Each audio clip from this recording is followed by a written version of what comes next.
O accidente tiña lugar sobre as 3:30 desta pasada madrugada. Por causas polo de agora descoñecidas, o vehículo que conducía o falecido de 35 anos e veciño de Arbo, aínda que con residencia actual en Boiro, saíuse da vía e precipitouse ao río Coroño, á altura da Ponte de Runs. Era o único ocupante do vehículo.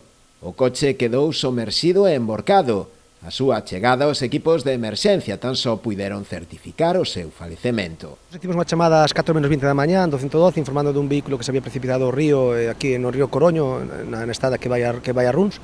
Desplazouse unha actuación de bombeiros de Boiro, de Ribeira, ao lugar. Ao chegar ali, pois comprobaron que o vehículo estaba a unha profundidade de uns 3 metros, intentáronse meter para acceder a persoa que estaba atrapada dentro, pero non foron capaces de chegar a ela. A persoa xa estaba falecida e, xa te digo, intentamos cos nosos medios chegar ata, pero non foi posible debido á profundidade a que se atopaba o vehículo de máis de 3 metros. A profundidade do río nese tramo duns 3 metros aproximadamente fixo necesaria tamén a presenza do Grupo Especial de Actividades Subacuáticas da Garda Civil. O non podernos acceder ao vehículo, pois desplazouse aos GEAS, a Garda Civil desplazou aos GEAS para retirar o cadáver da persoa e posteriormente unha grúa pois foi a que retirou o vehículo do río. Os GEAS participaron tamén nos traballos de retirada do vehículo do fondo do río, que se realizou coa axuda dun guindastre.